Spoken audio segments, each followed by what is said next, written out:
And it sort of makes me think of it. I was going to make a hopeful statement this morning, and still I will.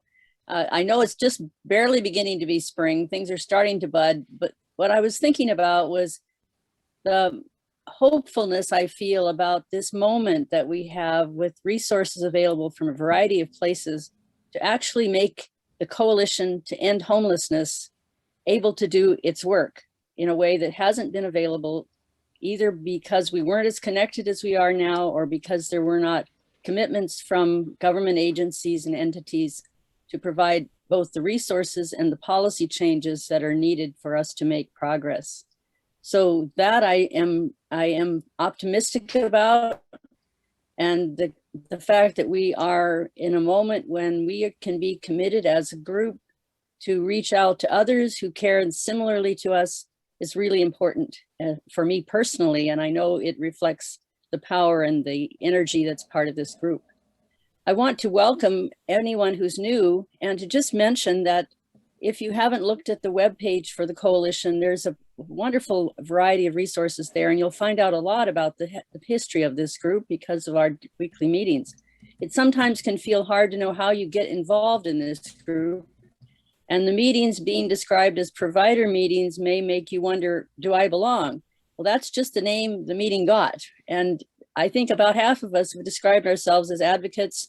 We also welcome members who work with government entities, and they're very much members of the coalition with us. So if you're new and you maybe are making a presentation today, so that's why you're here, or if you're new and you just heard about us, this is a moment to let us know who you are. And if you represent a group or are part of a group, to just say that what group you're part of. We take just a few minutes for that, and you'd have to unmute yourself and announce that. And if you prefer, or if you don't, we don't get to you, we also ask that people put any information in the chat that would help us to connect with you and the ideas you may want to connect with if you're reaching out to network with others. So I'll just stop there and invite anyone who's new to let us know you're here and what you're related to.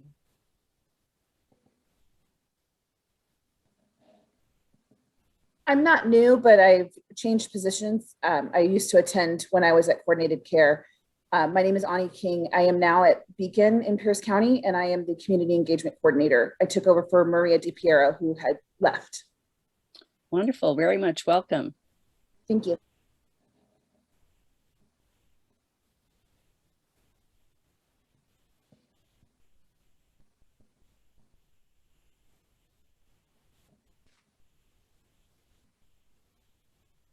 I also am not new, but haven't been in a while. I'm Haley Crow. I work with communities and schools of Tacoma at Oakland High School, and I also work at Tacoma Rescue Mission. And today I'm here on behalf of the COC board. Welcome, Haley.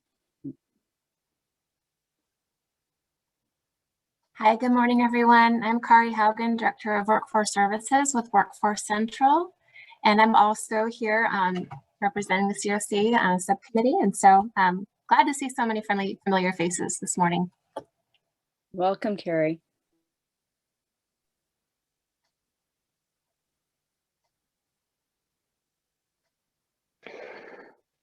Sean Harrison, I'm not new either, but I'm here on behalf of Tacoma Needle Exchange. Well, welcome, Sean, and welcome back.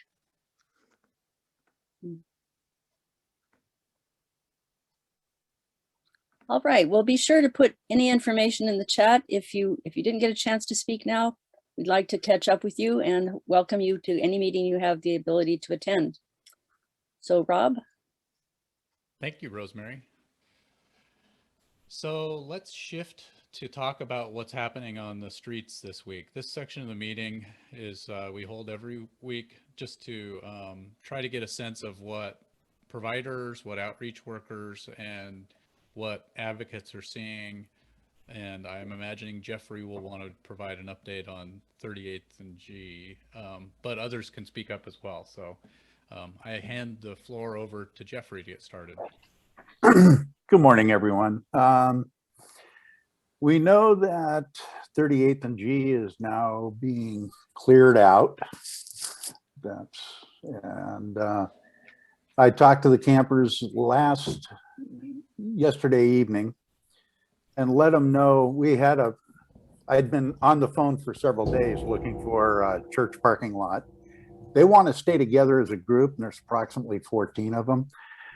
And so we talked about different options, and I could not find a parking lot fast enough.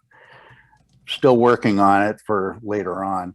But the access road, the old access road along the 705 corridor only had one camper in it. And so they're all moving down there this morning.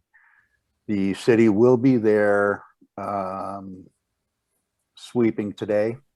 9 o'clock, they said they were going to be there.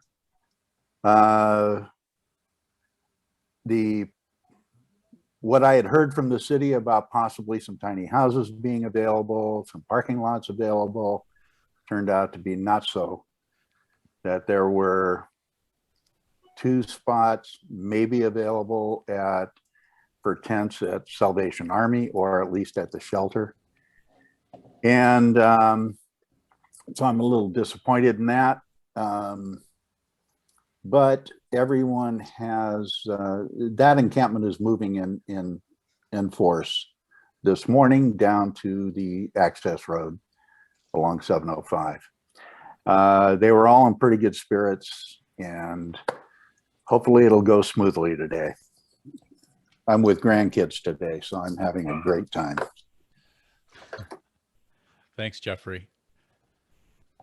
Does anybody else have some updates on what they're seeing on the streets this week?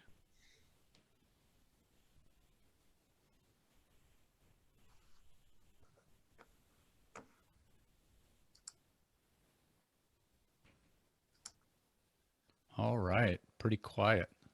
Quiet group for once.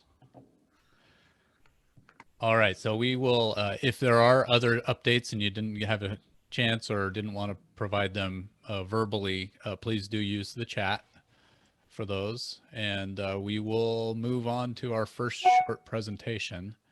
Lori Davenport, are you ready to talk about the upcoming LFO clinics? Yes, all set. Thanks, Rob. Great, you bet. Morning, everyone. Sun's out. So I have some really exciting news, and I wanted everybody here to get it as soon as possible. We're just putting this out, but I think these things are going to fill up.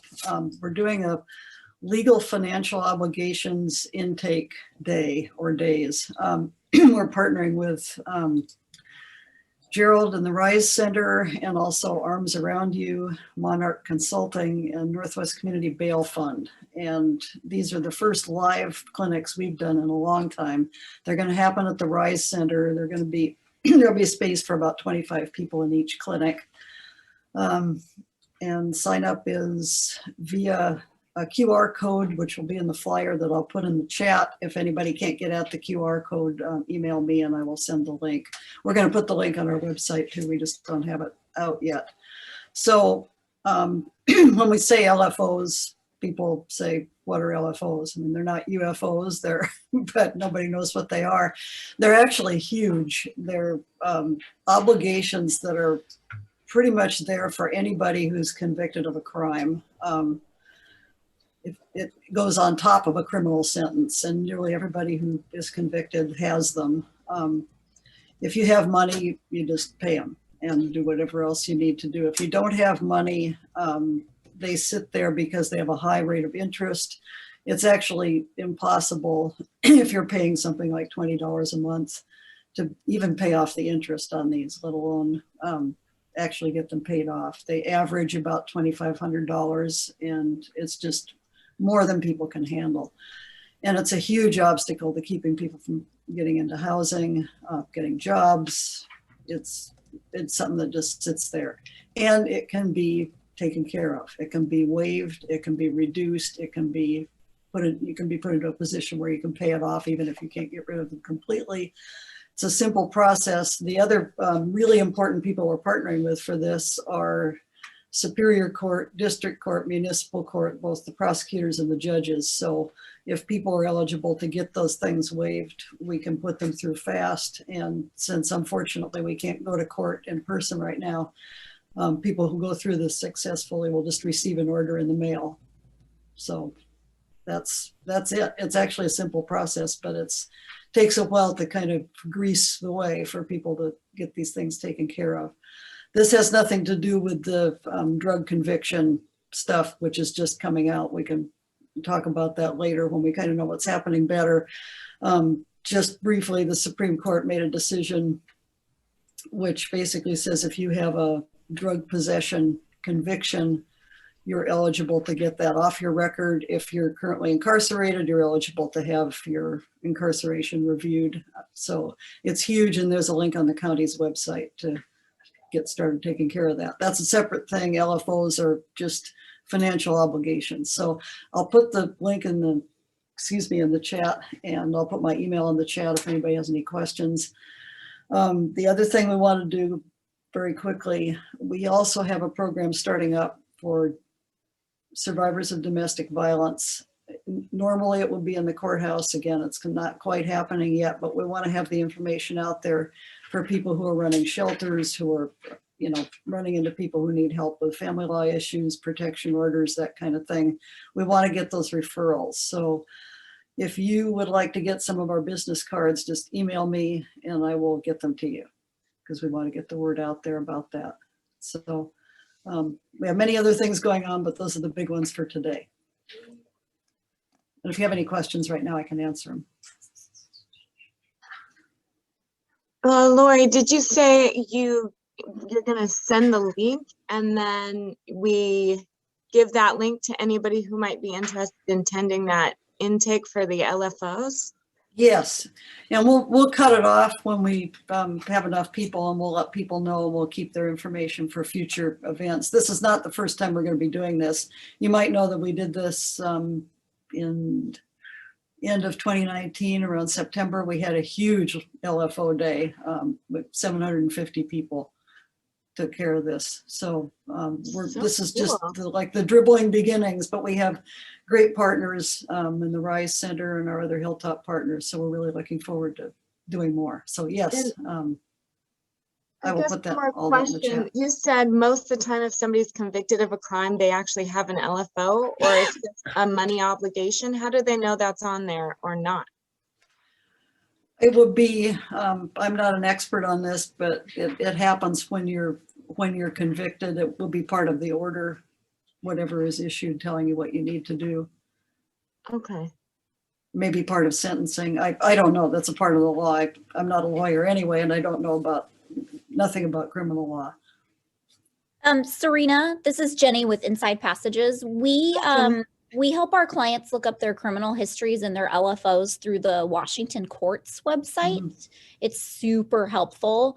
And I would say 98% of the time, those LFOs are visible on there. It can be looked up. What website was that? You said the Washington. I'll drop it in the chat so everybody has it. And basically you just need their name and you can look up most criminal history records through there. Some of them you have to have a links access, but most of them are public and visible. And so we help our clients look up that information there. And those LFOs will be available there, and it'll show you exactly what the order was and how much money. So I'll drop it in the chat so everyone has it available. Thank you. Yeah, we can look them up too, those things that need to be looked up on links in GIS. We can find that information. Okay, cool. Yeah, I've looked on links before, so yeah, awesome. And then the drug conviction, you said just go to the county website? Yes, Superior Court website, I believe is where it is. I'll send that out too. I'll find the link. Awesome. That just came out. Guys, cool. Thank you. That's great information. Any other questions for Lori? All right. Well, thank you, Lori. Yeah, thank you. Yeah, and if there are any other questions and links to resources, please do again drop them in the chat. Carolyn Reed, since we're talking about events, do you want to talk about the event tomorrow? Do one last push. Well, thank you, Rob. That was a nice gesture. Tomorrow we're hosting a forum. Oh, you froze up. Camp Sector. There you go. we're going to show a film about Camp Second Chance that Melinda Rayburn did. And then we're going to have a follow-on forum with 3 county council people. This is hosted by a small group of us called Revenue for Housing. We're trying to promote the 1/10 of 1% with the county. But we're not pushing any agendas at this. We're just trying to learn what their plan is and provide opportunity for the community to give them input. So I'll drop that in the chat. And we also have, I hear music or something. Yeah, Sorry. I do too. We also have a Facebook page now that we're going to use to disseminate information. And I will put that in the chat. If you could like it, that would be great. Thank you, Carolyn. And does anybody have any questions about that upcoming event?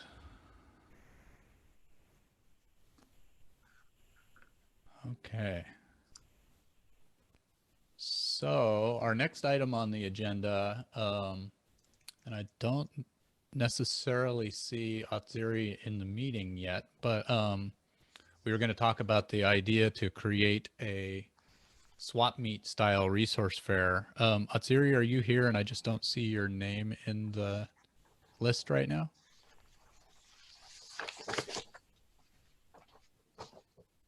All right, that may not be the case, so we may have to shuffle things a little bit. So why don't we do a quick shift? I'm glancing at our agenda to see what items we have that we could talk about earlier. Since Kari and Haley are here, would you like to do your presentation about the Continuum of Care Stability and Community Partnership Committee? Sure. That'd be great. Thanks so much. Well, thanks for having us today. Happy to be here. During our last meeting, back up a little bit. So we have a subcommittee that we have merged under the 5-year strategic plan, Continuum of Care. The strategic priority number 2, stabilization, and the strategic priority number 4, community partnerships. We have merged those subcommittees because so many of our objectives were very similar and just seemed to make sense to combine that work. So we have been meeting, really talking a lot about just stabilization, looking at shelter capacity, looking at the reasons why people are being turned away, basically what issues are impacting individuals seeking shelter. Also, during our last meeting specifically, we really looked into what kinds of divergence and prevention plans were happening, what work was going on in the community. And we do have a specific goal around that I'd like to have Haley talk a little bit more about. Oh, I think you're muted, Haley. Sorry. Got to do it at least once a day. Thanks, Kari. So really what we're looking at, so if you look at, let me pull it up here. One of our goals for the community partnerships was to include intersecting systems, coalitions, and organizations and make sure they're collaborating effectively to prevent and address homelessness. But what we were looking at on last Friday was reducing the average length of stay in temporary housing projects, including emergency shelter, transitional housing, safe havens to less than 90 days. As well as all people experiencing homelessness can access full emergency shelter on demand. So really, we had Garrett usually comes to our subcommittee meetings, and he was telling us all the great work you guys are doing right now with your goal to end street homelessness by November. And really with our goal of bringing the coalition and other organizations to work collaboratively, we really just wanted to put the ask out there to ask you guys if you would be interested in collaborating with us. The work you guys are doing is really amazing. We have a formalized care of continuum that we have backing from the county with. And so we just want to see if you guys want to use the work you're doing and collaborate with us. We meet every other Friday on Zoom at 11:15, I think is the correct time. So we just want to put that out there and ask you guys and really recognize the work that you guys are doing. And if you have any questions, or Kari, if you wanted to add anything. Yeah, thank you so much, Haley. What we're looking at is really that cross-sector collaboration, and really want to have the voice of this group be able to drive the work that we're doing, so that we're informed and are making kind of collaborative steps. So I think that Rob was so kind to put our email addresses in the agenda. So feel free to reach out. We'd love to have you jump in and meet with us on April 2nd at 11:15. You got it, Haley. So please do join us or reach out to us if you're interested in that cross-sector collaboration. And Teresa, I saw your hand. So I'm just curious, because some of us are already connecting with a group around shelter and homelessness through the COC. I'm wondering, is there any way that those two groups could merge? Because there are two things. One is that the meeting that you're suggesting is still, this meeting will still be going on. So to collaborate with us on a Friday during that period isn't going to work very well for most of us. Mm-hmm. But the other is, is there any way we could collaborate with this effort as the Homeless Coalition without having to attend two meetings?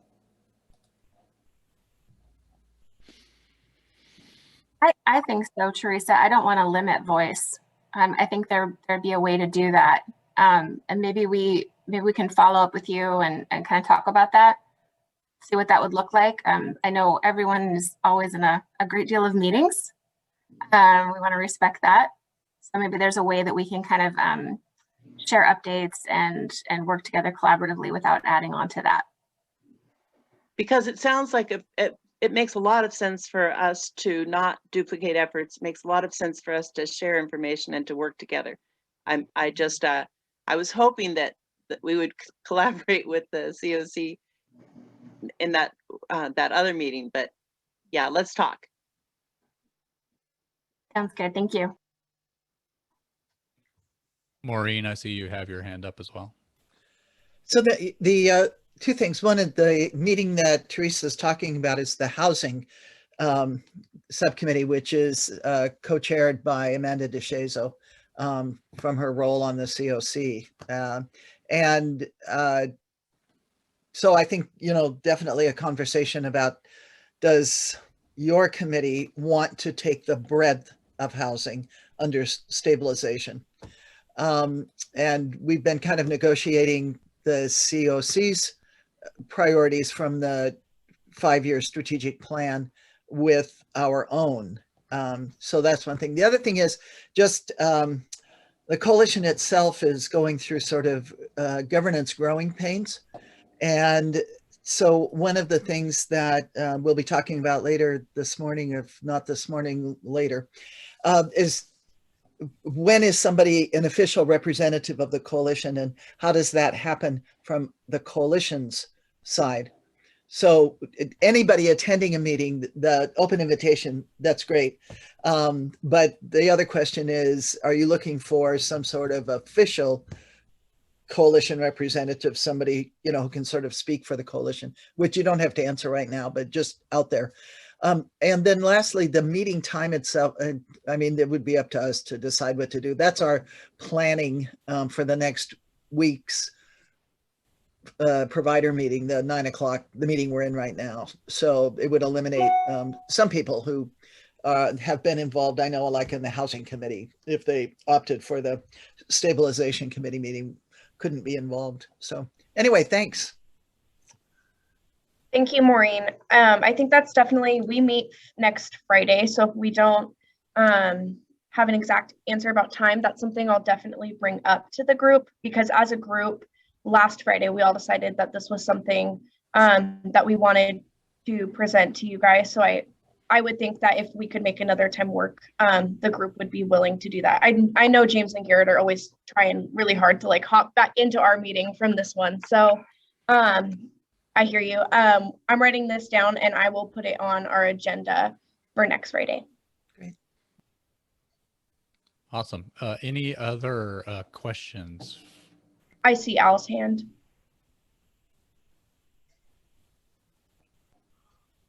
I also see Garrett with his hand up. I just wanted to add for Carrie and Holly's information that the Chamber of Commerce also is focusing on longer term plans for adding sustainable and affordable housing. That's another link you may want to pursue. You can do it through us, or you can, however you choose to do it.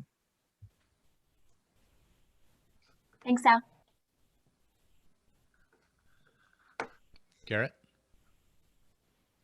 Thank you for the presentation, guys. Yeah, so I was thinking a lot as I'm attending that meeting and these meetings that if the coalition, when the coalition puts some real energy into developing and working with the new county ad hoc committee and the county on shelter, that if we could think about funneling that work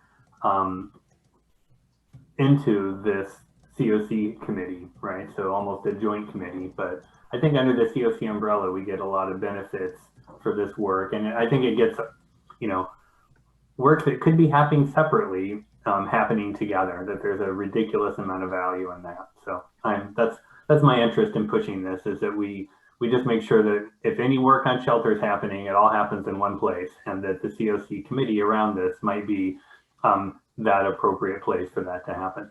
So, thanks.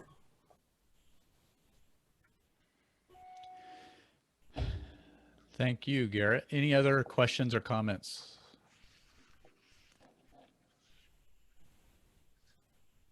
All right. So thank you very much for coming to the group and for being flexible on the potential scheduling going forward. That's awesome. All right. So I see that Atsiri has joined us. Would you like to talk about the Swap Meet Resource Fair idea at this time? Yes, so I will introduce myself real quick. My name is Atsiri. I work for the District Court as Safety Ambassador. So I was inspired by a video that I saw on social media of someone who had a flea market in their community, and the idea was to have people bring in things that they didn't need anymore, like clothes, shoes, household items, stuff like that. And so people could bring in donations, and then they could, walk around and pick up anything that they needed. And so I thought it would be a cool idea to have something like that in Pierce County. And I thought it would be beneficial for people experiencing homelessness at the moment. And so I would like to set up something like that, but this would be my first time planning an event, and I'd like some suggestions or feedback. I'd like to know if anyone's done anything like this before, and if so, what was the process like? I was doing some research online, and I saw that United Way does something similar to this with a resource exchange, I believe. And so at the moment, they're not doing it because of COVID. So that makes sense. But they are putting passing them out, distributing and stuff like that. So I don't know, I'd like some opinions, some feedback.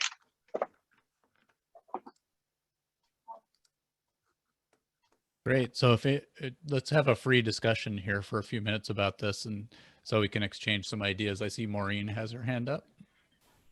So thanks for bringing that to us, Aziri.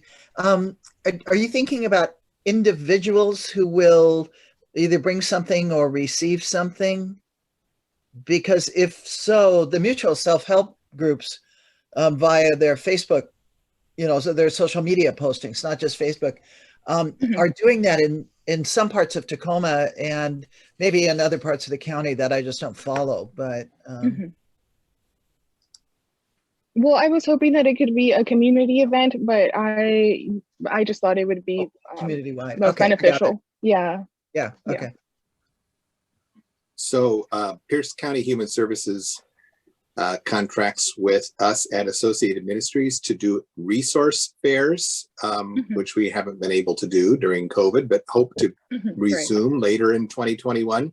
That is where we generally find a gymnasium type space and bring all the service providers together in one room, so that those experiencing homelessness can get connected to services primarily. We do have a number of free giveaways there, but if there was some kind of a community swap meet that could be held concurrently with that, I think it would actually convene more people, and there could be a magnification effect where if people are coming for services, they could get, you know, free materials, or if they're drawn by the free giveaways, which is one of the ways that we do get people to come to the resource fair. That's how we connect them to coordinated entry and connect them to DSHS and veteran services by offering a free lunch. And we usually have free socks and giveaways, and we have free haircuts and free dental care. And so the more free things will bring more people together. Plus we organize that and provide bus services from the day centers and places all over the county to come into the Project Homeless Connect Resource Fair. So if there was like a swap meet set up at the same time, we're already bringing people, we're already running bus lines in and out of that. So I think it would be awesome just to maybe dovetail with Project Homeless Connect, and you could talk to Michelle Cotton at our office at Associated Ministries. I'll put her email in the chat. Okay. Yeah, I was thinking, well, one of my locations that I thought would be great would be Wright Park, just because I know there's a lot of tents set up around there. And so I thought it would be good for people who are already nearby and in close proximity to stop by and pick up anything that they needed. But I'm open to all ideas. I know Garrick suggested church parking lot, so yeah, that would also be cool. That's where we've generally held our Homeless Connect events. Teresa, I saw you had your hand up. So what a great idea to find a way to distribute free things. We have some of that going on with our Community Porches project, so I would love to work with you on this as you go forward. And I think Mike's idea about doing it where we already have a resource fair is really smart, because sometimes it's hard to get people to bring resources together, but it's a lot easier to tag on to something that's already going. Right.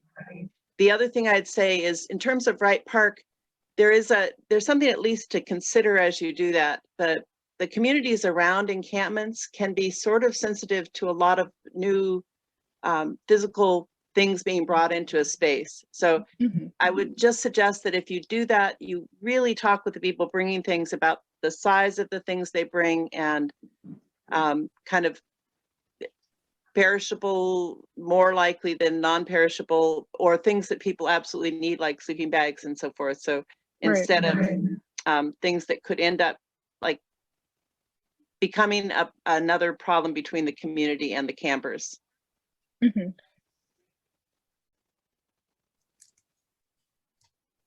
Also suggest that you need to consider how you will clean up after the event, because the neighbors get really dicey if there's a lot of stuff left around. Hi, Carolyn Reed. I think this is a great idea, and I was wondering if you're looking for a permanent, sustainable way of providing stuff and getting people who are willing to give stuff to the people that need stuff. I've heard people suggest, I think it was Teresa, about doing maybe a web page or some kind of Facebook thing where you could have resources, plucked up through the internet, so caseworkers could help and such.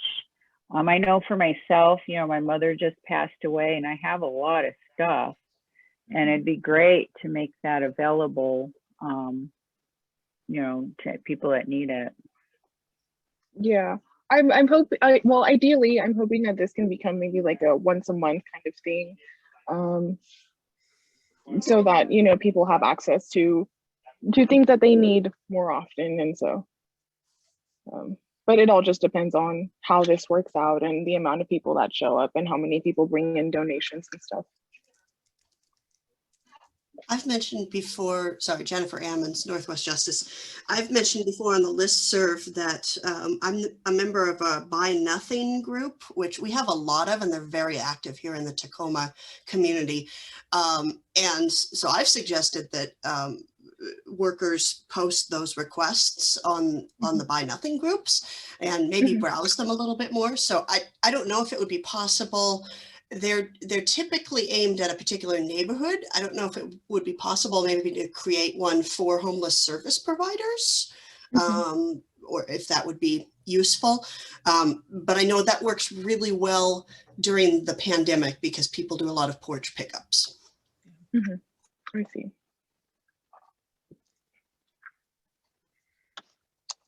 All right, any last questions for Odziri?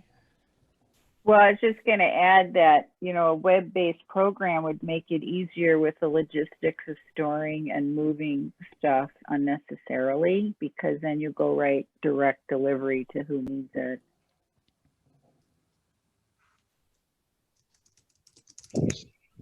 Hi, this is Bea from the Homelessness Commission. I just wanted to say that I think this is a great idea and everybody's given some really good feedback.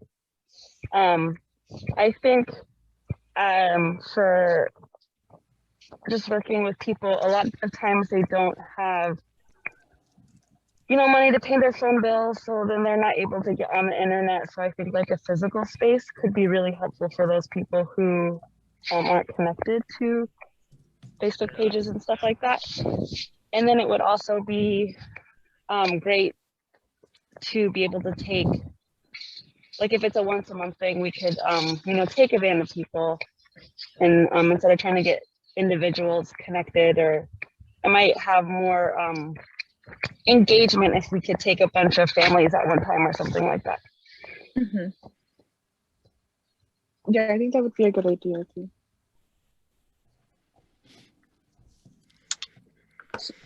So my last comment would just be, what would you guys suggest be my first step to making this happen? Obviously reaching out to, you know, location wherever I want to hold this event, but besides that, I'm not really sure where to, like, my next step. One suggestion could be if people are interested in helping get this off the ground, they could drop their information in the chat, their contact information, so that you can kind of pull together a list of interested folks to be able to pull something like this off.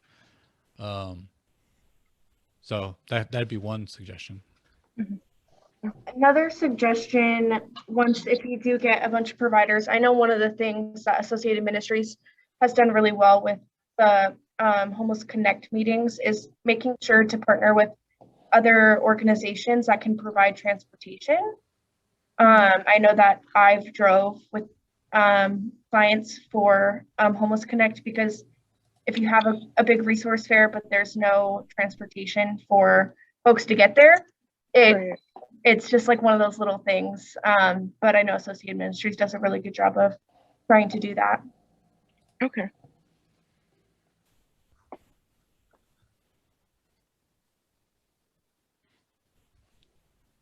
Okay.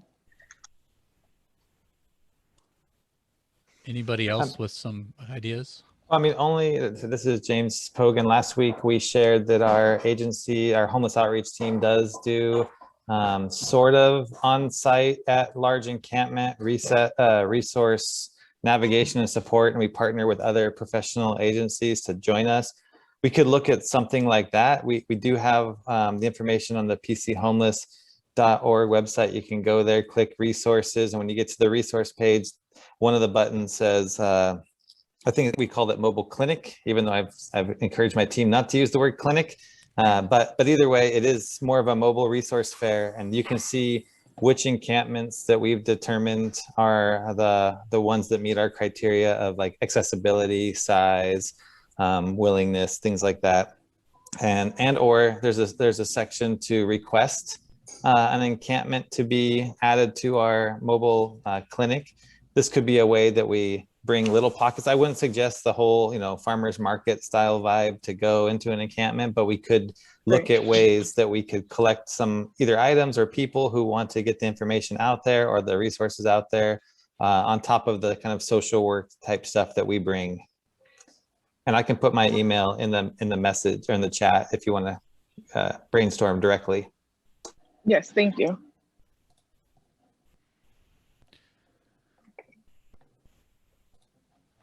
So thank you very much for bringing this idea, and I think there's a lot of interest in it in the group. So I hope we're able to move forward with it. Me too. I appreciate the opportunity to be able to share my idea with all of you. Thank you very much. I'm excited. Thank you. So I'm going to shift over to John Barbie from Pierce County to talk about the resolutions that the Pierce County Council passed this week, and an opportunity for us to select a couple of representatives from the coalition to serve on an ad hoc committee related to one of those resolutions. So John, the floor is yours. Great. Thank you, Rob. Good morning. Happy Friday, everyone. So I just briefly want to talk about the resolution that was passed this week. So resolution R2021-30S was passed by the County Council this week. And this resolution is to establish a comprehensive plan to end homelessness, as well as to convene an ad hoc committee to facilitate further planning to end homelessness. One of the major priorities and commitments by the council is to end street homelessness by November 1st of 2021. So essentially what's taking place is there's an ad hoc committee that will put together an action plan to move forward. That consists of 10 members, 3 from Pierce County, 1 from the city of Tacoma, 1 representative from the city of Lakewood, 1 from the city of Puyallup, 2 from the COC, and 2 from the coalition. And so hopefully by the end of the meeting today, you'll have selected 2 folks to sit on this committee, on this ad hoc committee. I can tell you from the county's perspective side of things, Director Moss, myself, and Jeff Rogers, who's our homeless supervisor, are the 3 that from the county that will sit on this, with Director Moss and myself co-facilitating the ad hoc committee. From the city of Tacoma, Clarissa Monteros will represent the city. James Pogue and Dr. Lamont Green will represent the COC. Tiffany Spire will represent the city of Lakewood. The city of Puyallup and the coalition have yet to be determined on who those representatives will be. These meetings will start as soon as next week. We have a pretty tight deadline for the ad hoc committee to come up with an action plan.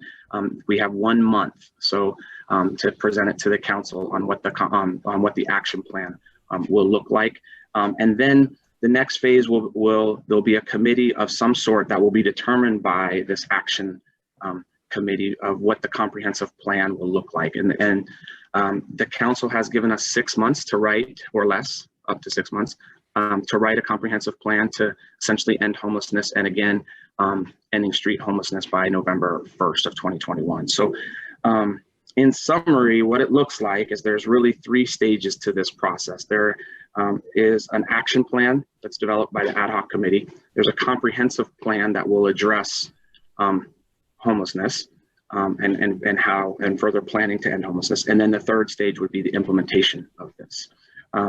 So that's in a nutshell. I quickly want to just talk about what the roles of each committee would be. The ad hoc committee will write the action plan. The action plan will direct Pierce County Human Service, directs how Pierce County Human Services will develop a comprehensive plan, and that's due within 6 months, so by the end of essentially September.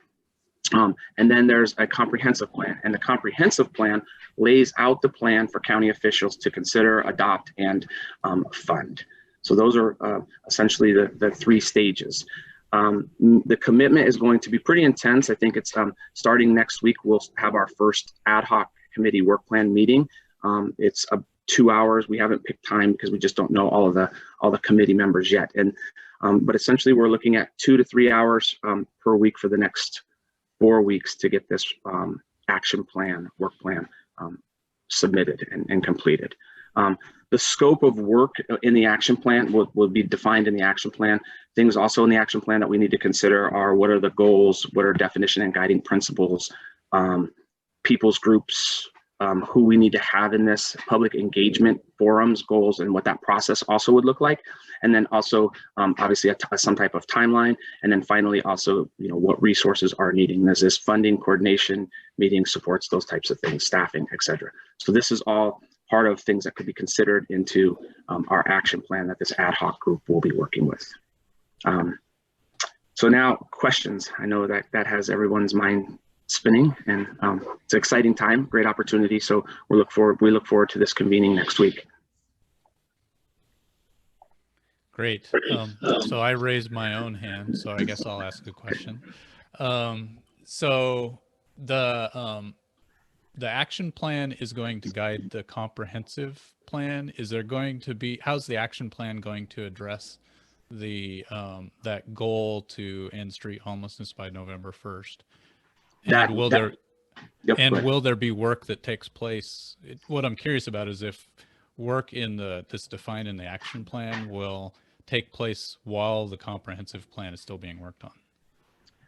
I would say yes. That would be my initial answer, is that work needs to start immediately in the planning and coordination of November 1st to end street homelessness. That needs to, and there's, I don't necessarily want to, I mean, the ad hoc committee could be part of the comprehensive planning group as well, right? Or people on that committee could move forward at the recommendation of, really that first initial stage is really to set the framework for what and who and how we needs to come to the table to develop this comprehensive plan, if that makes sense. So we essentially, the ad hoc committee is really like an organizing this work. We're gonna have to hit the ground running, to your point. November 1st is right around the corner. So it's gonna work simultaneously. There even could be some overlap. And it might be decided out of this ad hoc committee that this is the group that then just carries over and maybe starts to write the comprehensive plan. And one other quick question. I understood that these ad hoc committee meetings will be public. Do you have any idea how that's going to function yet, or is that to be defined? That's to be defined, but we did mention, we did have a brief conversation about it yesterday. It will that will be more like, pretty much like since it's an open forum in the county, people will be able to attend via Zoom, just like we do our county council meetings. Mm-hmm. Okay. And will the public be able to provide input as well? And my guess is that there will be a public comment segment on the agenda for sure. Got it. I'll stop taking the floor and see if other folks have questions. Hi, John. Go ahead, Carolyn. So you already have a comprehensive plan for ending homelessness. How does that get, incorporated? And are you looking at ways that we can actually have some measurable goals and how we hold people accountable to meeting those goals? So when you say that we already have a comprehensive plan, I believe you're referring to the county's comprehensive plan, which is kind of a subset of some of the work, the 5-year strategic plan that the COC has done. So that may be some of the framework around. We may build off of that. I could see that being instrumental and not, the duplicity of work and processes, but using that to implement into this plan as well. And I think, data is going to be a big thing in driving a lot of potentially future programs, what we need, and assessing. And I think that's the accountability piece, I think, is really going to be something that's going to need to come out of that action plan and have that as a section, right? What does accountability look like? What does data performance outcomes measures look like? So I don't necessarily have the answer there, but I think that's what part of this ad hoc committee will work through to define. Can I also just say real quick, from the COC's perspective, we did not build a comprehensive 5-year plan to end homelessness. We developed a 5-year strategic plan to expand and be more efficient and address homelessness. We specifically changed the language because that was not our targeted goal with the resources we had. Thanks, James. Other questions?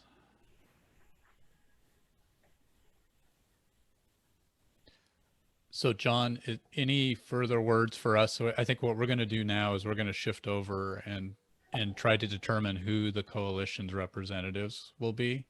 But I wasn't sure if you had any other further thoughts or advice.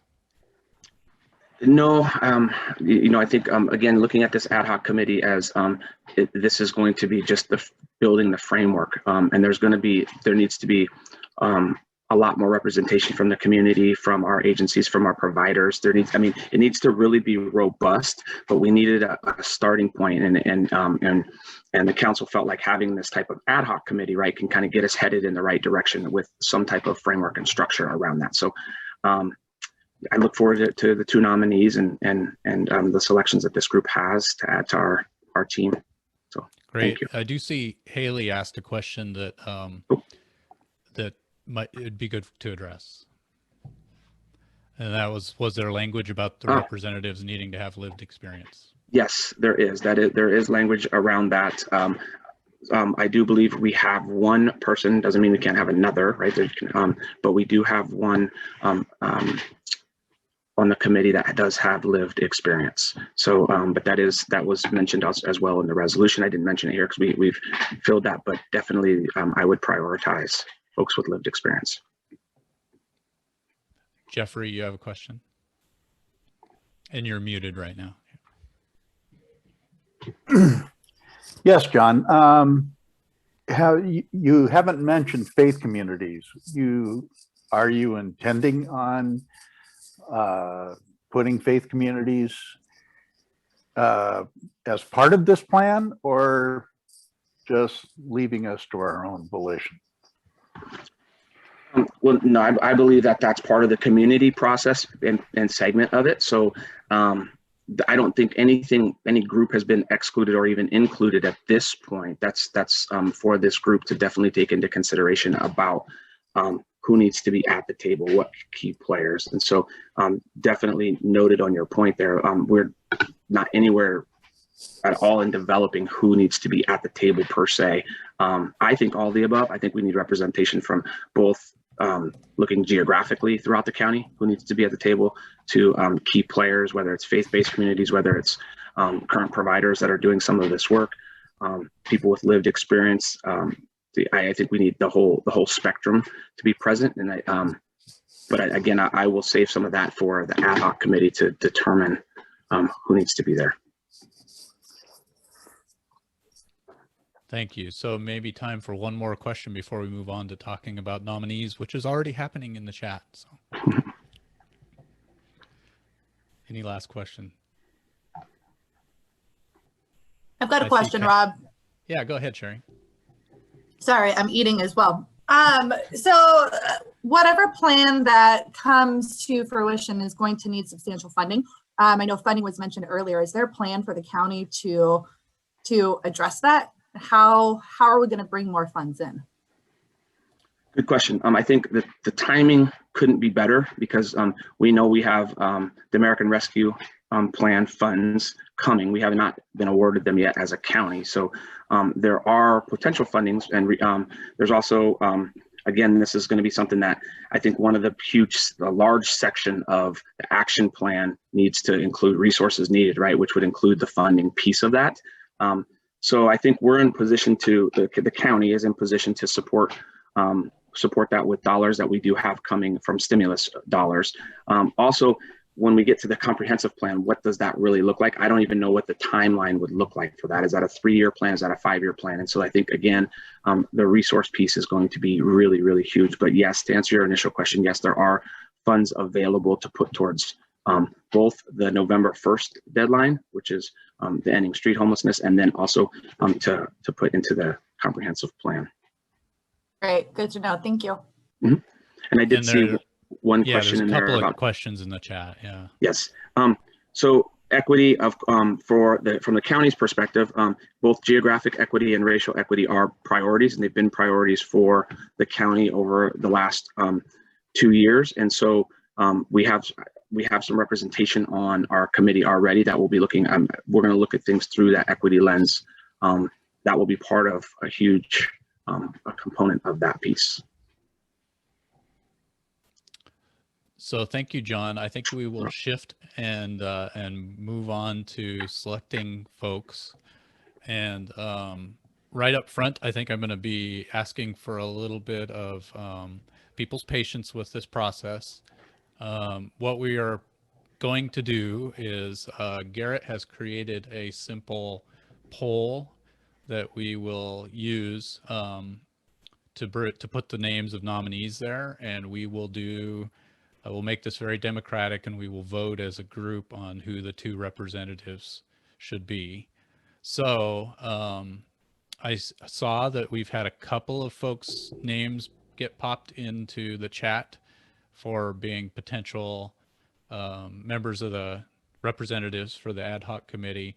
Do we have others? And feel free to speak on mic, because we know this will be a little messy, but we want to be fair and hear everybody.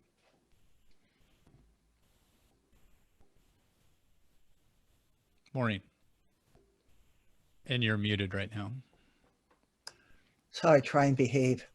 I think one thing that's really important as people are considering nominating themselves, to make sure that you have the authority from if you are in an agency, that you have the authority to take this amount of time. So hopefully people saw the email that Rob sent out yesterday and had an opportunity to do that. And from the continuum of care, we know we have James Pogue and Lamont Green, and we know who the other folks are except for Puyallup. And then the other thing is yeah, I think that's it, that you can commit the time, but only for the month.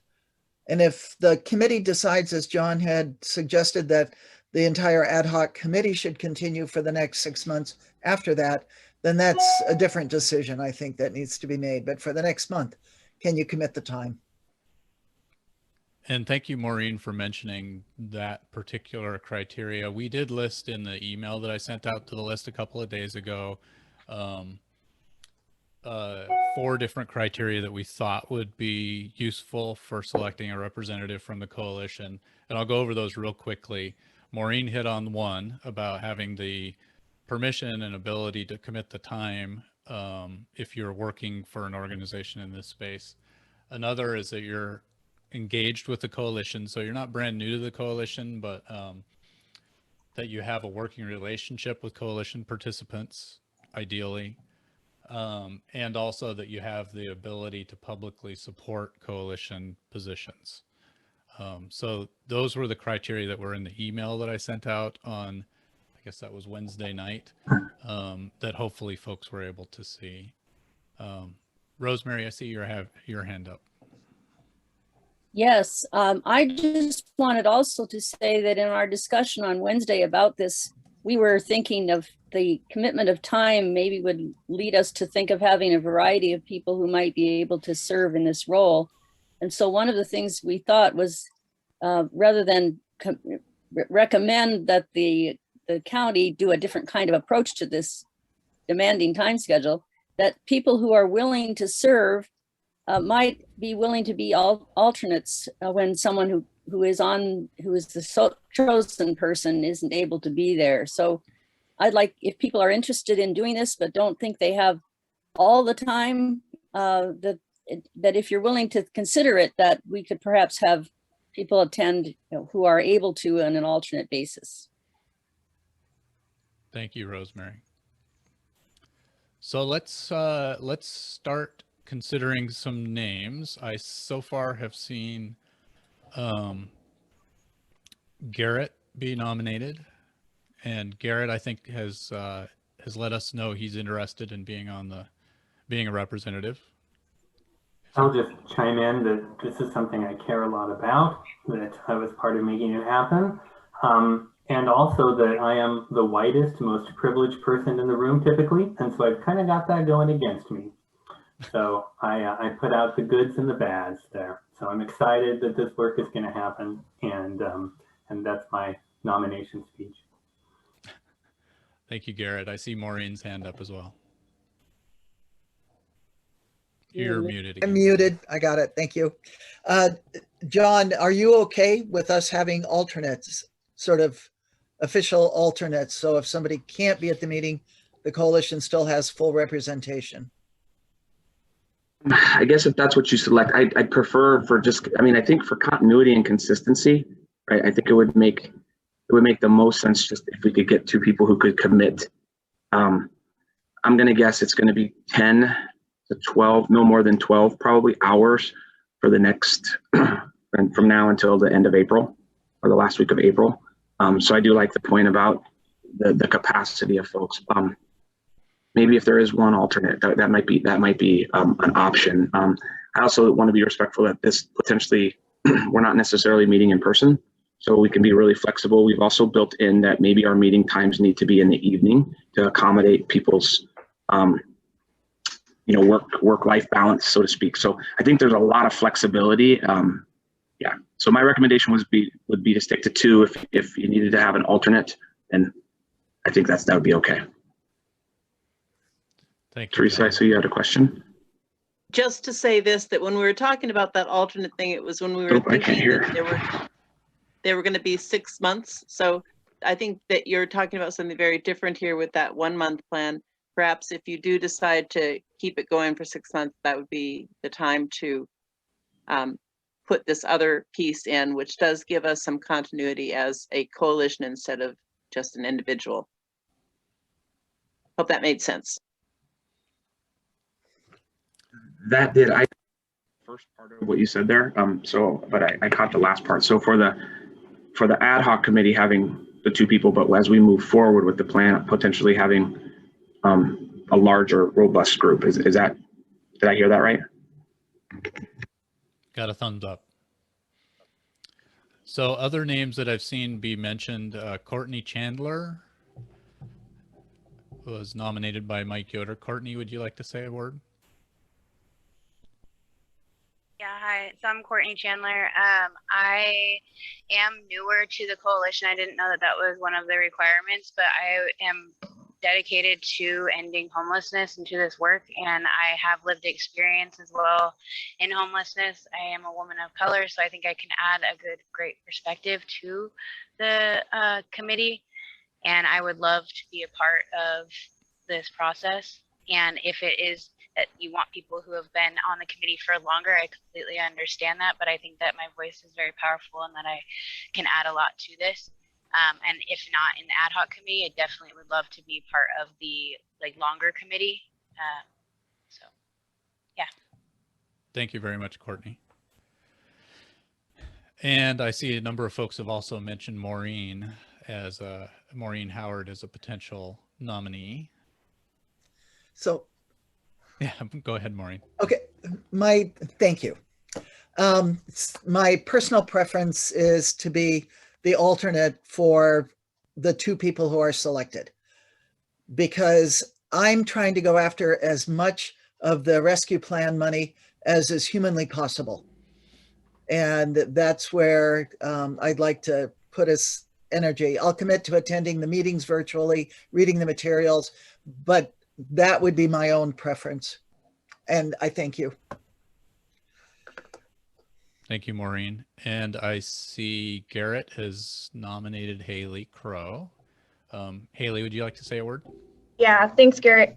I know I've been less at these meetings since COVID, but I was pretty active before COVID hit. I serve on the COC as a youth voice, as a system-involved youth, and as a person with lived experience.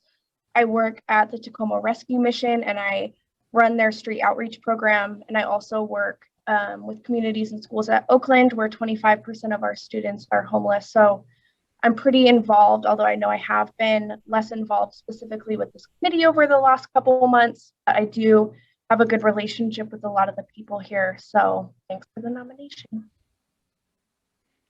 Great. All right, and other names that want to be self-nominated, speak up now.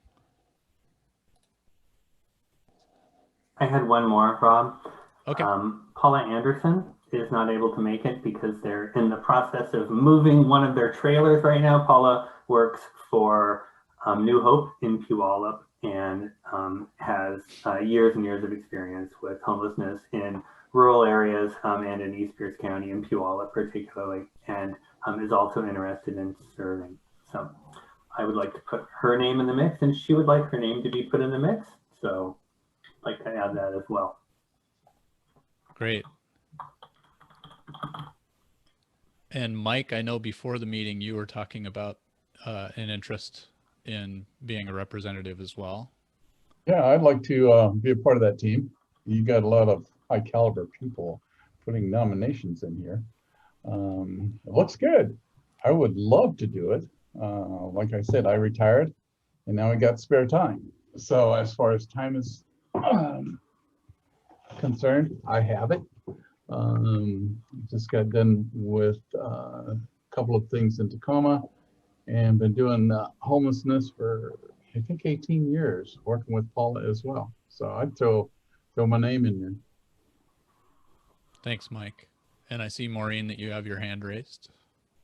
Thanks. I just want to remind everybody that the criteria that we've provided are not official. Those are suggested, they're in process. So as you're voting, please don't make the presence or absence of one of those your deciding factor. And yeah, great.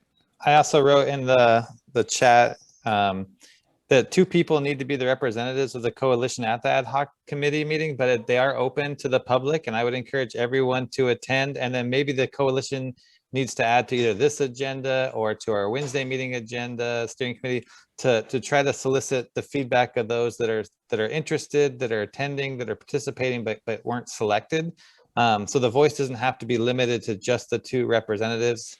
Hopefully the representatives are, representing the coalition. And so please, if you feel like you're missing out on an opportunity, there's lots of ways that this work can still be influenced by your voice, and we can be creative to make that happen. Yeah, thank you for that point, James. That's why I asked John about the public meetings and public participation, because I know that's where I think my interest is going to be as well, personally, is to try to be involved in the meetings that way. So we have a number of names. Garrett, have you been able to capture all of the names so we can put them in the poll? I have Garrett Nyland, Courtney Chandler, Haley Crow, Paula Anderson, and Mike Boyster. 5 names. Did I miss one? Maureen. Oh, Maureen said she would like to be considered as an alternate. So I have a quick thing too. As far as I'm hearing, it seems that Courtney is the one person who has identified as having lived experience. Oh, Haley. Haley also. Oh, so Courtney and Haley. So I just think that's an important thing to keep in mind. And I was going to say what Maureen said, that there isn't anything set in stone about this. These are preferences that somebody be a long time member of the coalition, but I'm just excited to see this great group of people. The horrible thing is that everyone is perfectly qualified to do this. And as a reminder, there will be other opportunities to officially represent the coalition. We are getting more of those requests. So please don't feel that this is the only chance you're going to have this year. Thank you, Maureen. So I think we have a pretty good list of folks. Have you been able to put those into a poll at this point? Or, okay, great. Yeah, there I see it. So why don't we go ahead? We've got 76 folks here. Let's go ahead and start commencing with a vote, and we'll see what we land with our top 2 vote getters. As a reminder, there's 5 people. If for some reason you're unable to vote in the poll, if you could put the 2 people you'd like into the chat, hopefully everyone can do the poll fine. In the poll, you can vote for as many people as you want, but we would like you to pick your 2 favorites to be voted on. And Rihanna asked an important question about is the poll anonymous? The poll is anonymous. Or at least I checked the anonymous box. So if you need to use the chat, it should just go to Rob, not everyone. That puts a lot of pressure on me, but yes. Yeah, I know, So but we you're haven't not launched running and Garrett's running, so, you know. right. Yeah, that makes sense. Stephanie, we haven't launched the poll yet, so we're about to do so. Okay, there's some confusion. Are we voting for 2 people or? Yes. Okay, 2 people. okay. So do you want to launch the poll, Garrett? I do.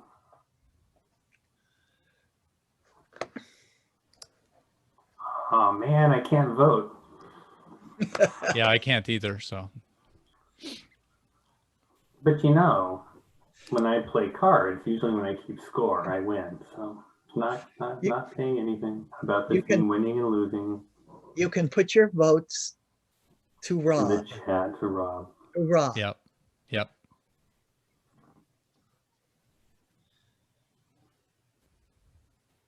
Now, Greg, don't start causing problems. This is not a vote early and often situation. We're not in Chicago? Yeah, I was trying to avoid the Chicago joke.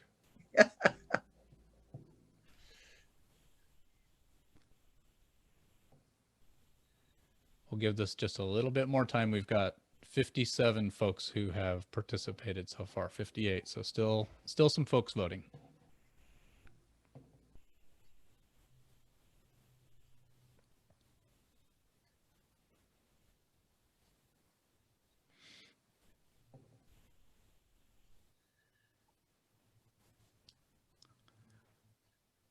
All right, Garrett, what do you think we haven't had any new votes in a few seconds here. I have not received any private chats. All right, so we'll just put them up. All right. Good deal. Thank you very much, and I appreciate the patience of everybody. I know this is a little messier than our normal messy Friday meetings, but this is important stuff. So one last thing, would you like make me an official alternate?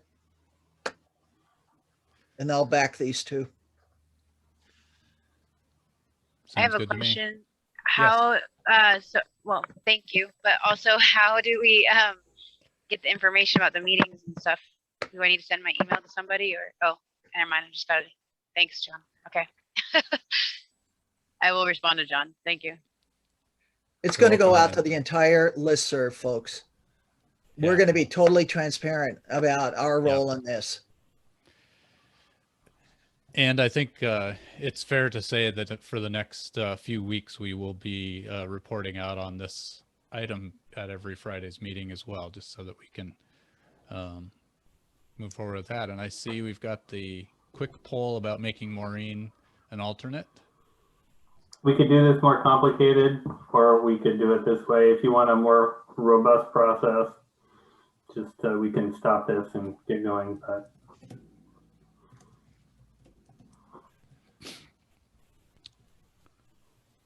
yeah, I think we got a pretty clear vote there. So let's go ahead and do that and move on with the agenda. And I appreciate everybody's patience again. I look forward to hearing about participating in as I can the ad hoc committee's work going forward.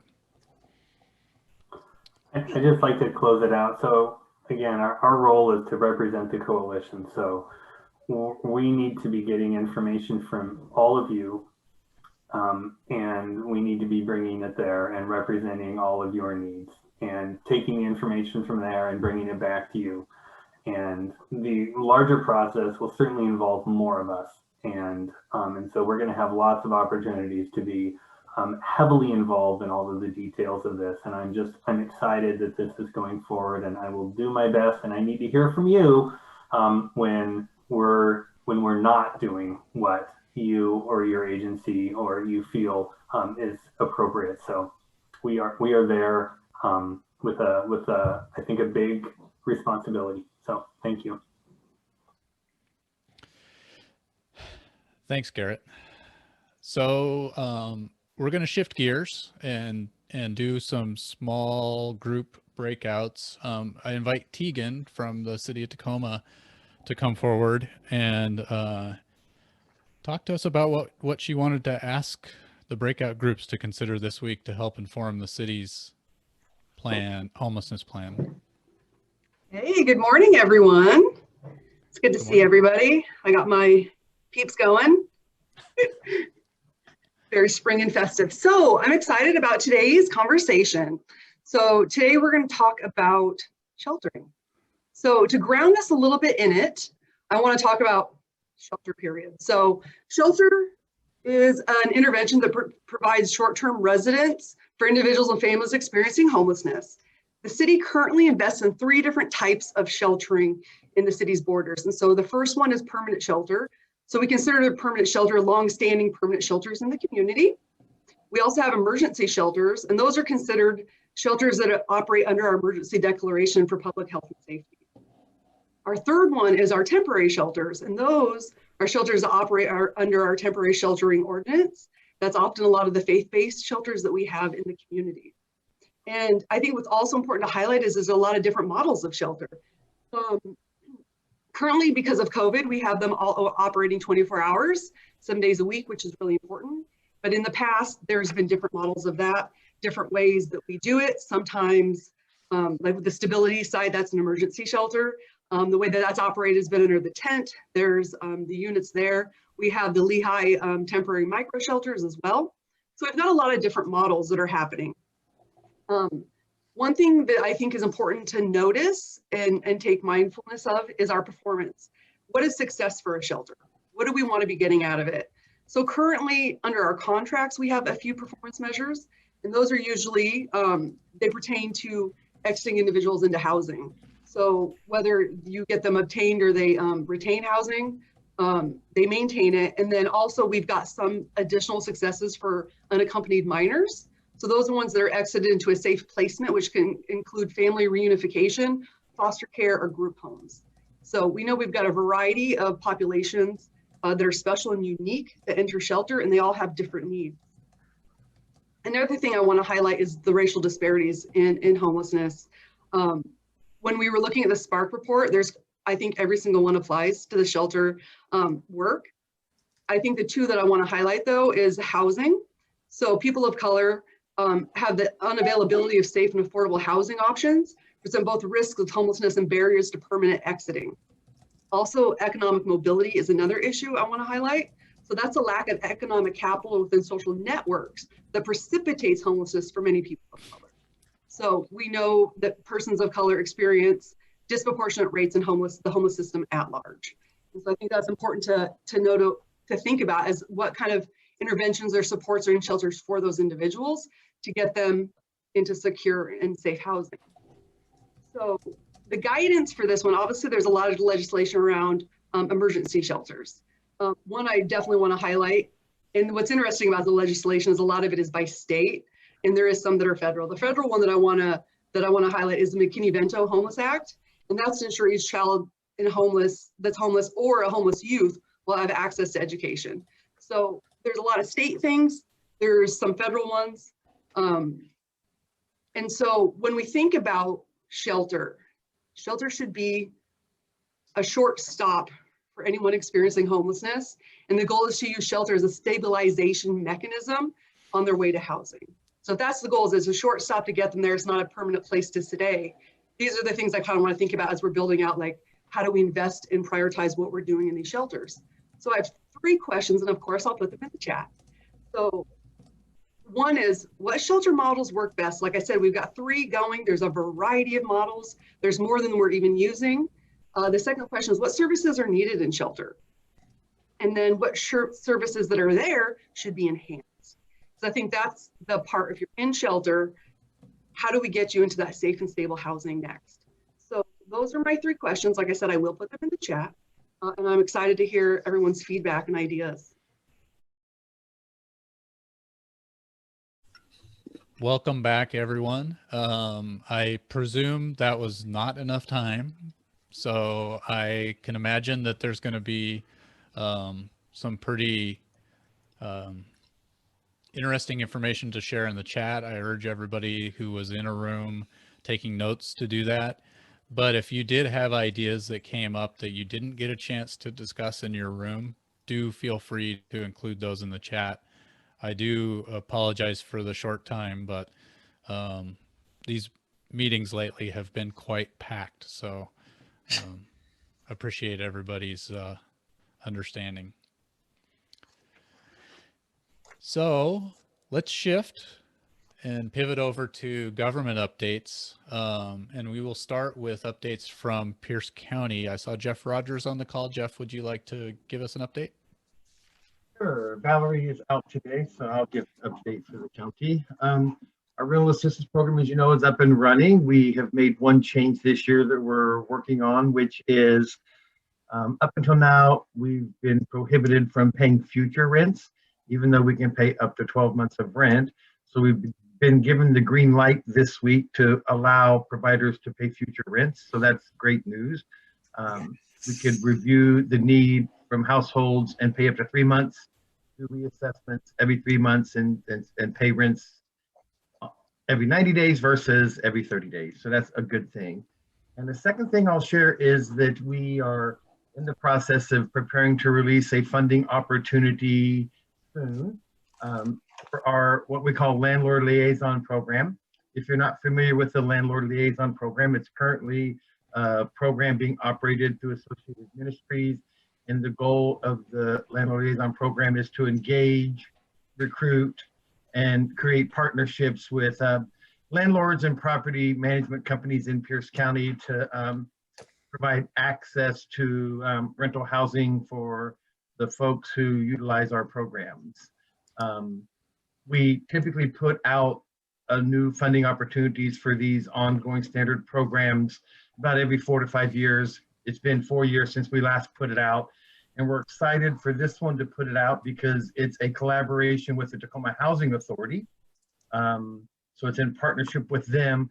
So the LLP moving forward will work not just with the folks that are in our programs that are homeless, but will also work with some folks that are eligible for housing subsidies through the Tacoma Housing Authority who are challenged at finding rental housing here in the Tacoma Pierce County area.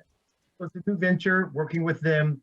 It's a partnership, and we'll see where it gets us here in the community, helping homeless and low-income folks who are working through the Tacoma Housing Authority to identify and secure rental housing. So that's the two things that we wanted to share today.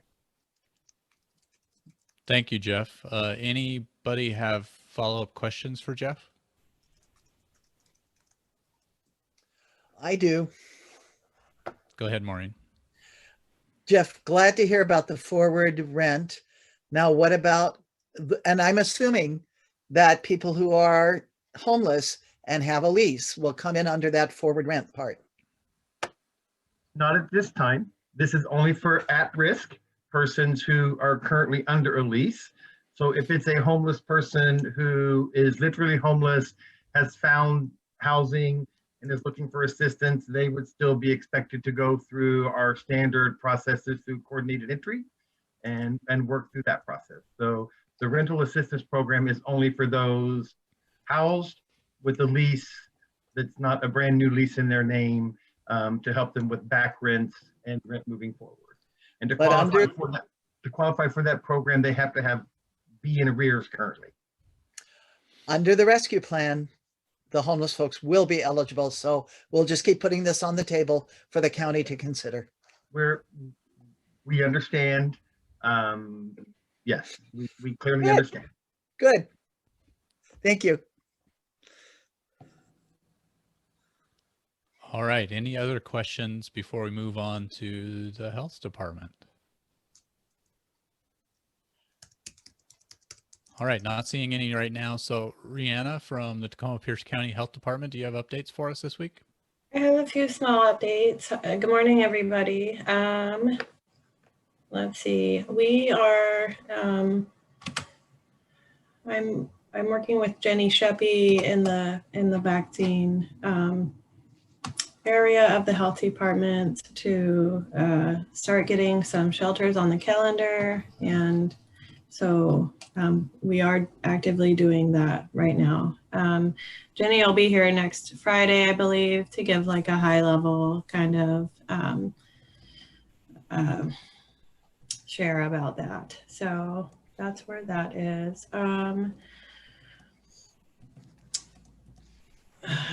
I'm going to share our vaccine webpage. It has all the resources that you might need on it. Oops, that's not, sorry. It has provider information, blog posts, just everything, vaccine data, FAQs about all the different vaccines. And also we did a event in the Hilltop community the other day, and it went super. We used like 300 doses of Johnson & Johnson vaccine. It was just a great experience for everybody, including us, seeing people that hadn't seen each other in a long time, just get together to try and move forward from all of this. So I will share that. In this blog, there's some information about the Johnson & Johnson vaccine that we've sort of been waiting for. So I will share that. And also, it's today. Today from, I believe it's 3 to 4, we have a community presentation. If you could join us, that would be super. It's, you know, about all the vaccines. So if you want to come and just bring your questions and get some answers. I see a lot of questions all the time, and I'm just encouraging everyone to join us for these. There's another one in April, but if you can come today, that would be great. And I'll put contact information in the chat, and then I see that I think there's a question from Sharia. I'm sorry, I'm not going to say your name right. How will the tents population be serviced? That planning is in the works, and I'm not directly on like making that plan, but I know that it is happening. So I think next Friday, Jenny will be here and she'll be able to give some more insight about encampments and whatnot. Yeah, we are going to pick Jenny's brain a little bit, have a conversation about that as part of next week's meeting. All right, that's great. Yeah, so, one last thing. It's not vaccine related, but in my normal work in the Healthy Homes program of the Health Department, I have shared that we hired a housing policy coordinator. He started this week, and so he's sort of getting settled in, but just a little intro. He's not here, but he will be here maybe next week, hopefully. So our housing policy coordinator is Adam Reichenberger, and he joins us from, he used to be at Solid Ground, where he focused on equitable access to healthy food and housing, and has lived in various parts of the country, and is now living in the Pacific Northwest for the second time. And so we look forward to him joining this conversation. So that's great news. So does anybody have any questions for Rihanna? So I'm not seeing any right now. So thank you very much for the information, and we'll look forward to the deeper conversation about vaccination next week. So I don't see anyone from the Pierce County Emergency Management Group with us this morning. If there is, and you want to speak up with a quick update, that'd be great. If not, we will move on in our agenda.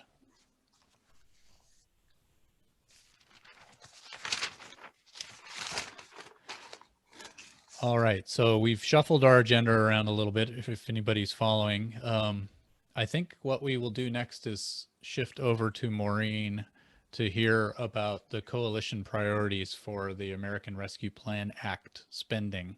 Super. And so folks, we're going to, Rob's going to put Maureen's shopping list on the screen and also in the chat. Maureen, I hate to interrupt, but I did skip over Tegan, and she tells me okay, that she sure. does have some updates from the city. Sure. Thanks, Maureen and Rob. So I have a couple updates. The first is that I want to share that I attached the responses that weren't addressed when Linda presented on March 5th. I put it on the listserv earlier this week, but I'll put it in the chat as well. So we want to make sure that we get those out to everybody. The second thing I want to share is next Tuesday, we'll be presenting. NCS staff will provide an update on the city's efforts to address homelessness on March 30th during the noon study session. And I will also in the link in the chat put in the link to how you can access those videos in that streaming in the agenda. The next thing I would like to share is the youth and young adult drop-in and young adult overnight shelter. No providers elected to respond to the city's request for proposals to operate the young adult shelter. The RFP was open from January 29th to March 23rd, which included an extension. The city met with a group of service providers to address questions about the RFP on March 4th and also arranged for a tour of the facility. We did a few of those. The city is determining next steps and will update everybody soon. And we're investing $1.3 million in facility improvements at the location of the shelter, which is the Beacon Activity Center. And those improvements are scheduled to begin in April. So that's very soon, that's next month. Also, I'll just, again, I know Jeff already gave his update on the rental assistance. The portal is open.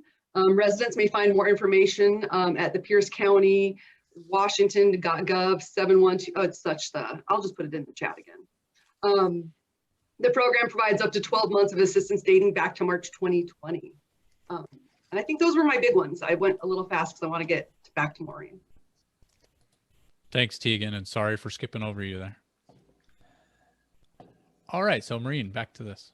Okay, so those of you who've been following the $1.9 trillion bill that was passed and signed by President Biden may already know some of this, but there is I've been calling this the gift that keeps on giving, because every time you look at these 600 pages, there's something new and wonderful. But what we need to do is that we need to get ahead of decisions that are in process.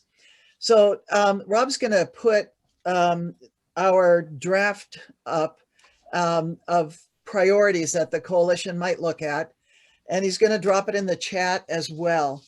So this has gone through the steering committee in the weeds this week, and then the steering committee during the meeting. And it's all still open, so feel free to send edits, put in the chat or whatever, or just email me.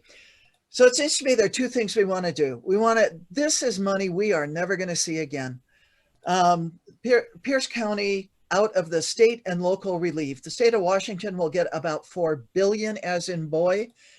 Pierce County will receive about 173 million, or 175. City of Tacoma, 63 million. Even Ruston gets some money. So this particular pot is going to come in two tranches. The first half is going to be out by probably mid-May, and the second half will be 1 year after that. So don't think about that first CARES funding and how fast it had to go. This is money that has disciplined timelines. So, so part of it for me is to invest in long-term housing and organizational assets, and also meet immediate needs. I think we should prioritize the poorest households, those below 30% AMI, and the organizations that have operating budgets below $1 million. And everything in this money has to be COVID related, and it's got to meet the federal, what's called ARPA, or you'll hear ARP, it's the American Rescue Plan Act requirements. So this time, unlike in December, this is coming with fairly clear requirements in many parts. Now, sometimes the clarity is that there are no requirements, which is amazing. Okay, so what I did is I followed the summit format and then added in a couple more. And some of these dollar figures are pure guesses on my part. And some of them actually have some substance. And again, I mean, if we don't ask, we're never going to get. Existing housing units are like 5 times faster and 3 times cheaper than to build new. That's what the state of California is doing. So I say, let's go for it and let's get 1,000 existing units. FEMA Public Assistance Part B would cover hotel rooms. It's a political decision locally. The forward rent, it looks like we're going to get, well, we're going to get the homeless, Jeff Rogers, I hope you're still on. I'm figuring 500 homeless households. Money for self-managed encampments, safe parking sites, rooms, and using that shared housing model. And then also how we ask the housing authorities to prioritize the new housing choice vouchers that are coming out of ARPA. HVAC systems, if you're running a congregate shelter and you've not taken care of your HVAC, you got to do it. Move-in expenses, money to pay off judgment. So feel free to add. And then Rob, if you can scroll down a little bit. Sure. Just keep coming. Yeah, good. Okay, health. That there's a ton of money coming to the state Department of Health. They normally pass that on to local health departments. I don't know how much is coming directly to local health departments, but I'm sure the health department people do. This was just the top of my list, that we're sure that we've got scheduled testing and vaccinations planned on into the future, both for congregate shelters and encampments, that we've got money into street medics. And yes, I know they're going to move on, and that's okay. They'll take their knowledge with them to the next place they live. That we've got money for ongoing outreach testing and vaccination campaigns. That's not very much money, so somebody give me more. And that we can increase the mobile and telehealth services. Under services, I tried to stay away from things that are already on being funded, but these were the ones that seemed to me: a vehicle repair, garbage services for the encampments. No, I don't think we should have to pay, but they got to be clean. Transportation options, technology, so people have access to broadband. They've got cell phones, they've got tablets, they've got minutes, whatever is required. And then that we've got adequate funding for human trafficking, because that's been on the uptick under the pandemic. I added 2 categories to the summit work. One is staff, that we have a housing benefit for staff who are below 50% AMI. And I don't know what that looks like, but I just wanted to put a marker down that we've got hazard pay going forward for our frontline staff who are below $20 an hour, that we do for them what Seattle has done for grocery workers, $4 an hour, and that we make available individual and very private financial counseling opportunities, so that people, if they take a housing benefit, that they don't there's not an unintended consequence that actually costs them some benefit that they currently have. And then organizational stability, sustainability, that we look at these nonprofits who want to be looked at, who have pre-COVID operating budgets of under $1 million. I just picked that. I figured anybody over $1 million is probably fairly stable. And that we offer them the opportunity to stabilize their financial management systems. That seems to me to be the critical one. And then I don't know if this is even a problem, but if the rental assistance folks have to secure loans to provide cash flow, that we either cover the interest on those loans, or we secure, as some other jurisdictions have done, local banks that are doing the loans at zero. So this is the shopping list right now, and we don't really have time to talk about it, but I really want your thoughts, and I'll keep trying to refine it. Is there anybody opposed to having a shopping list? Okay, all right.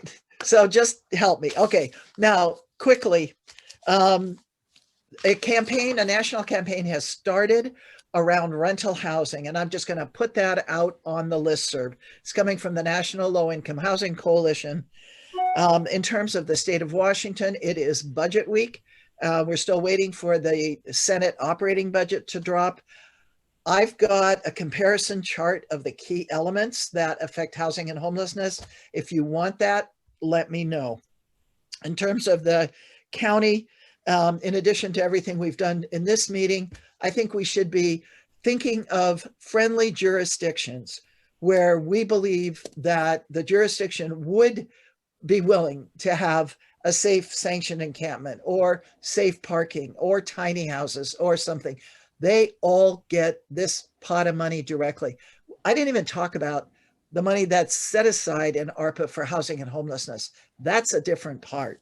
And if you're working with people in the immigrant community, the public charge is pretty much gone. It's back to 1999. And Jennifer Ammons, thank you, put out to the whole listserv the appropriate language. With respect to the city, Jeff Robinson did probably the best presentation on the 1/10% at both the study session and then the council meeting with a really good slide deck. And I will send that slide deck. This should come up coming Tuesday, the 30th for the final vote, 1/10%. As you know, the Chamber of Commerce is behind this publicly, which is huge. So thank you. Thank you, Maureen, for all that you're doing. That's a lot. Any questions for Maureen before we move on to the next item? All right, I'm not seeing any hands, and we are rapidly running out of time, but I did want to make sure that we at least got our safe parking network update for today. Colin, I see that you are showing live video of the encampment removal at 38th and G Street. I don't know if you can talk. Yeah, I can. Yeah, I'm just sitting here. You know, okay. It's kind of ironic that we have and I love Keegan, so I'm not going to bash the city, but it's ironic we're talking about what the city should do when we're sitting here and we're seeing what the city is not doing, as we're watching yet another camp that we were told on Wednesday there would be alternatives, potentially alternative outdoor sites for these individuals to move along to. That's what was reported to Jeffrey Boyce and some of the campers. That most definitely did not happen.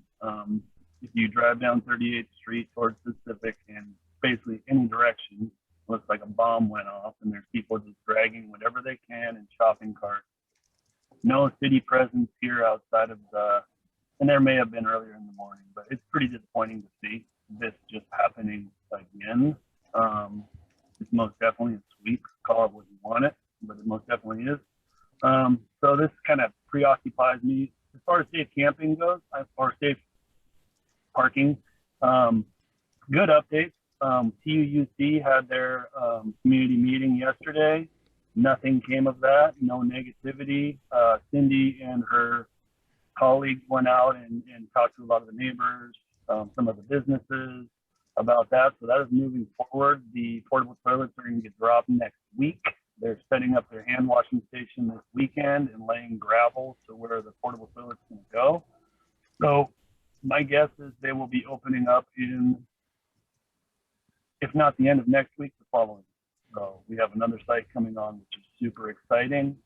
We also should hear back. The latest date that they gave me was the 30th from TCC. So we should be hearing back from the president of TCC on whether they're going to move on this or not. It's kind of like their final date. So that's great news. And outside of that, the other sites are doing well. We still have openings. We moved a couple people into the Tacoma site this weekend, but we still have room. So keep on sending referrals my way. I'll do what I can to get them somewhere. We also have 2 other private sites that have people camping at them, which is exciting. So, and here's the cleanup crew right on cue. So anyways, you know, last I would just say is, I mean, it's real simple. You know, we need safe places outside for these people to go. I don't know why we keep asking the questions, because I hope we all know the answers. So thank you. Thank you, Colin. And thanks for being there to put a camera on what's happening. I know folks appreciate it. So we have a number of other items on the agenda, but I know that Kevin was going to offer an update about the discussions that are going on around coalition formalization. He's going to send that out to the mailing list here later today. I guess we got a couple minutes left. Why don't we just open the floor for any items of general interest that folks have to share before we move into our planning meeting after 11.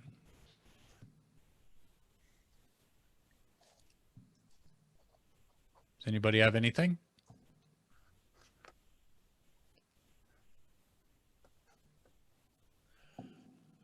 All right, so I guess I will set everyone free. I wish everybody a safe and healthy weekend, and thanks for being here and for your engagement around this topic that brings us together every week.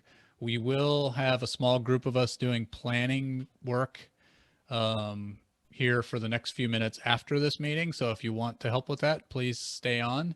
Everyone's welcome. And otherwise, have a great weekend, and we will take a 5-minute break.